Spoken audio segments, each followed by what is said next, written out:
رونے کے لیے ترسے ہوئے. 17 رمضان گزر گئی, 18 رمضان آ گئی. روزہ اس بیٹی کے گھر افطار کیا جو لاڈلی تھی, جناب کلثوم صلوات اللہ علیہا. ان کے گھر علی کا آخری افطار. بیٹی نے باپ کی محبت میں دسترخوان بھرا ہوا تھا. علی کی آواز ہے, کلثوم تجھے خبر ہے تیرا بابا کبھی دسترخوان میں اتنی نعمتیں رکھ کے روزہ افطار نہیں کرتا. نمک, پانی, ایک روایت کھجور اور پانی. روزہ افطار ہوا. بہنیں اس بات کی گواہی دیں گی, بیٹیوں کی بڑی حسرت ہوتی ہے باپ ان کے گھر سے کھانا کھائے. بی بی رو کہتی بابا بڑی محنت سے سب کچھ بنایا تھا, بابا تو نے بیٹی کے گھر سے کچھ بھی نہیں کھایا. بابا ایک منت مان, میں نے بڑی محنت سے شربت بنایا ہے, بابا ایک گھونٹ شربت تو پی لے. علی نے رو کے کلثوم کے سر پہ ہاتھ رکھا, رکھے گا وہ سنبھال کے رکھ لے, میرا کوئی مہمان آ رہا ہے. بیٹی کو کیا خبر تھی کہ یہی شربت بابے کے قاتل کو پلانا پڑ.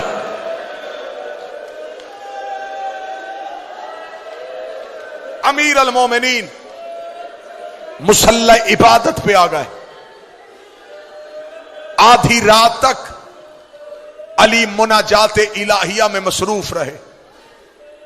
اس دن علی کی مصلی پہ اللہ سے گفتگو کرنے کی طریقہ اور گفتگو کا انداز بدلا ہوا تھا. علی کی اولاد ایک حجرے میں اکٹھی ہو گئی. بی بی عالیہ رو کے کہتی ہے حسین میں نے خواب دیکھا ہے, کعبے کے غلاف کو آگ لگی ہوئی ہے. حسین رو کے کہتے میں نے خواب دیکھا ہے میری ماں کے سر سے چادر اتری ہوئی. اللہ کوفے میں خیر کرے. باہر والے دروازے پہ دستک ہو گئے. جناب عباس دروازے کی جانب چلے. علی کی آواز آئی عباس رک. یہ روایت اگر برداشت کر لو گے تو اسی پہ بڑا ماتم. عباس رک. عباس وہیں پہ رک گئے. امیر المومنین جھکے ہوئے چہرے کے ساتھ دروازے کی طرف گئے. آدھی رات, بالکل ضربت والی صبح ہونے والی ہے. یہ روایت ہے 1819 کی درمیانی رات. تھوڑی دیر بعد علی مسجد میں جانے والے. آدھی رات علی نے گھر کا دروازہ کھولا. 4 گھوڑے سوار امیر المومنین کے دروازے پہ کھڑے تھے. چاروں کے چہرے پہ نقاب تھے. علی نے کہا من انتم, کون ہو تم؟ چاروں گھوڑوں سے اترے. علی کے پاؤں پہ ہاتھ رکھے. پہلے کی آواز آئی مولا میں حذیفہ یمانی ہوں. دوسرے کی آواز آئی یا امیر المومنین میں ابراہیم ابن مالک اشتر ہوں. تیسرے کی آواز آئی وارث محمد میں اسود بن نباتہ ہوں. چوتھے کی آواز آئی اے ابو الحسن میں عبداللہ ابن عفیف ہوں. علی کی آواز آئی چاروں میرے نوکر آدھی رات کو میرے دروازے پہ کیوں آئے ہو؟ مومن کے دل میں قبر حسین ہوتی ہے. ذاکر کا کام ہوتا ہے صرف جملہ پڑھنا.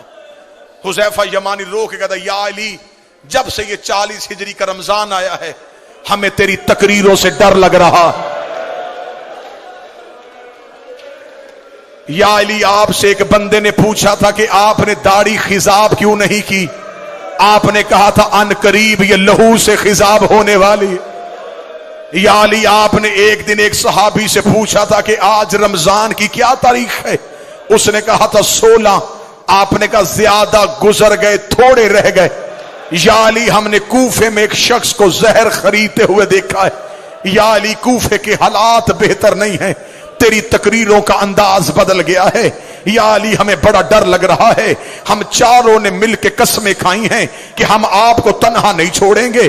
آپ گھر ہوں گے ہم دروازے میں پہرا دیں گے, آپ مسجد میں جائیں گے ہم دروازے میں پہرا دیں گے. یا علی ہم آپ کو تنہا نہیں چھوڑیں گے. علی نے ہاتھ اٹھا کے کہا اللہ تمہیں جزائے خیر دے, تم نے اپنے وقت کے امام کا خیال رکھا, لیکن میں حکمن کہتا ہوں مجھے پہروں کی ضرورت نہیں. اگر پہرا دینا ہوتا میرا عباس جیسا بیٹا ہے, میرا حسن جیسا بیٹا ہے, جاؤ اپنے اپنے گھروں کو واپس چلے جاؤ۔ حذیفہ یمانی کہتا ہے علی کے حکم کے بعد ہم پہ کھڑا ہونا حرام ہو گیا تھا۔ حذیفہ کہتا ہم چاروں گھوڑے لے کے علی کی گلی سے روتے ہوئے نکلے۔ حذیفہ یمانی کہتا ہے جب میں علی کی گلی کا موڑ مڑنے لگا، میں نے آخری بار مڑ کے علی کی طرف دیکھا، علی ہاتھ ہلا کے کہہ رہے تھے حذیفہ اللہ کے حوالے، حذیفہ اللہ کے حوالے، حذیفہ اللہ کے حوالے۔ حذیفہ کہتا میں روتا روتا گھر آ گیا، میں نے اپنے سر سے امامہ اتارا، دیوار پہ مارا، تلوار نکالی، ریت پہ پھینکی، میں ایڑیاں رگڑ کے رونا شروع ہوا۔ میری بیوی قریب آ کے کہتی ہے علی کا سپاہی ہو کے بچوں کی طرح کیوں رو رہا ہے؟ رو کے علی کے دروازے میں پہرا دینے گئے تھے، علی نے خالی واپس بھیج دیا۔ کوفے کے حالات بہتر نہیں ہے، بیٹیاں بابے کی شاہی دیکھنے کے لیے آئی ہے۔ حذیفہ کہتا میری زوجہ کہتی ہے علی کو تیرے پہرے کی کیا ضرورت ہے، وہ فاتح خیبر ہے، اس کی تلوار سے زمانہ ڈرتا ہے۔ حذیفہ کہتا میں روتا روتا سو گیا، تھوڑی دیر کے بعد میری بیوی نے میرا کاندھا ہلایا، ہلا کے دی حذیفہ جاگ، سونی یہ آواز کس کی ہے؟ حذیفہ کہتا میں تڑپ کے اٹھا، آواز آ رہی قد قتل امیر المومنین، زینب کا بابا مارا گیا، غازی کا بابا مارا گیا، علی کو ضرب لگ گئی، علی کوفے میں قتل۔ حوصلہ حوصلہ حوصلہ۔ قد قتل امیر المومنین،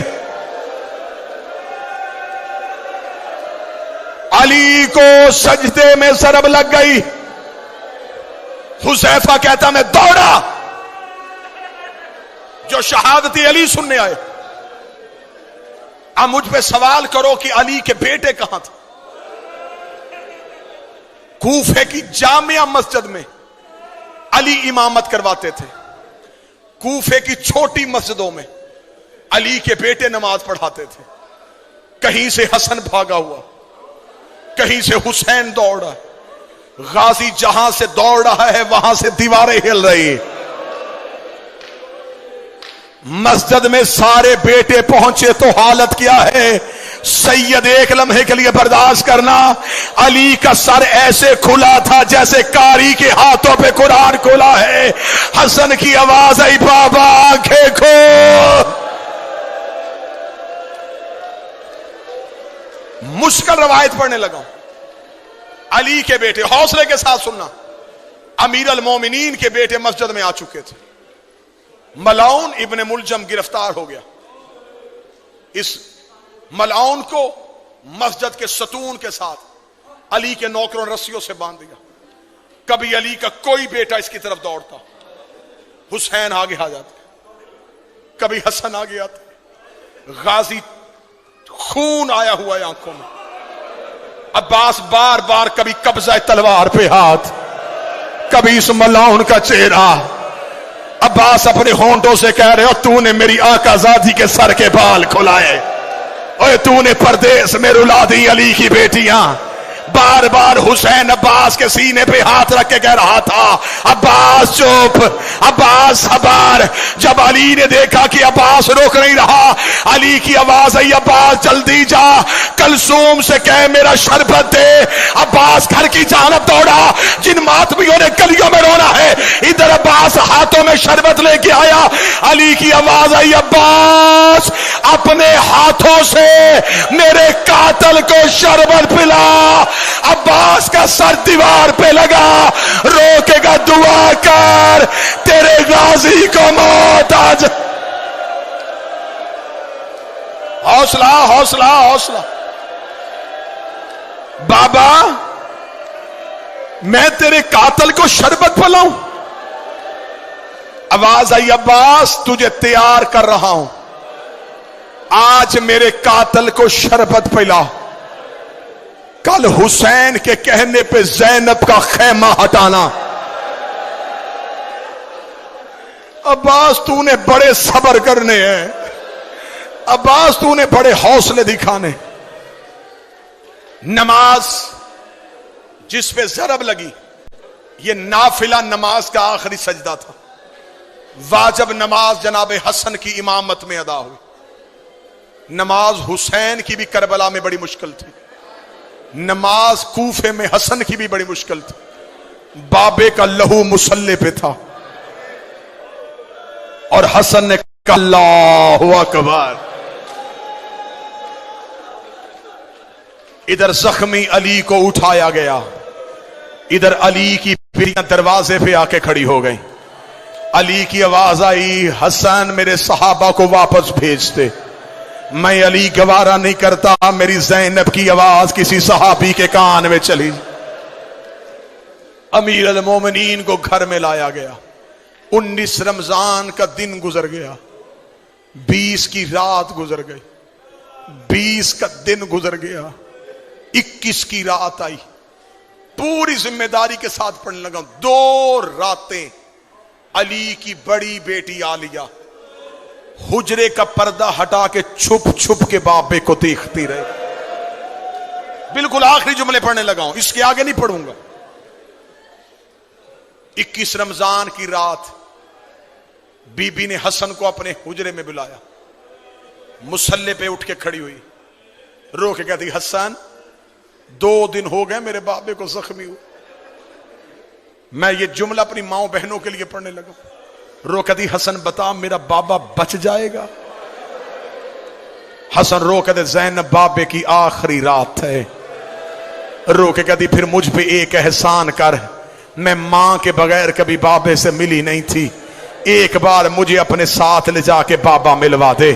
حسن کی کمر کے پیچھے چلی علی کی بیٹی. علی کا حجرہ بیٹوں سے بھرا ہوا تھا. حسن کی آواز آئی بابا تجھے زینب ملنے کے لیے آئی ہے. علی بسم اللہ کہہ کے اٹھ کے بیٹھے. علی کی آواز آئی میرا ہر بیٹا میرے حجرے سے چلا جائے، آج میری بیٹی مجھے ملنے کے لیے آئی ہے. علی کی بیٹے حجرے سے نکلنے شروع ہوئے، زینب کا بدن کانپنا شروع ہوا. ادھر سے حسین زینب کے قریب سے گزرے. بی بی نے اب حسین کی ابا میں ہاتھ ڈالا، رو کے کہتی تو رک جا، تو میرے حصے کا بھائی ہے، تیرے بغیر تو میں کربلا بھی نہیں جا سکتی. علی کی آواز آئی حسین تو بھی چلا جا. اب اکیلی بیٹی رہ گئی اور ایک زخمی باپ رہ گیا. بی بی رو کری بابا میں زندگی میں تجھ سے کبھی بولی نہیں تھی، بابا تیری آخری رات ہے. علی کی آواز آئی زینب میرے سرہانے بیٹھ کے مجھے قرآن سنا. علی کی بیٹی نے قرآن پڑھنا شروع کیا. علی نے رونا شروع کیا. رو کری بابا تو کیوں رو رہا ہے؟ رو کر بس تیرا لہجہ سننا تھا، اب مجھے پتا چل گیا تو شام کے بازاروں میں خطبے پڑھ لے گی. ادھر علی کی آنکھیں بند ہونی شروع ہوئی. زینب رو کری بابا جلدی نہ کر، میں نے تیرے کہنے پہ قرآن سنایا، ایک بار آنکھیں کھول. مجھے بتا رسیاں کیسے پہنتے ہیں، مجھے بتا بازاروں میں کیسے چلتے ہیں، مجھے بتا شرابی سے کیسے بولتے ہیں، مجھے بتا پتھر کیسے کھاتے ہیں. آواز آئی قالوا انا للہ و انا الیہ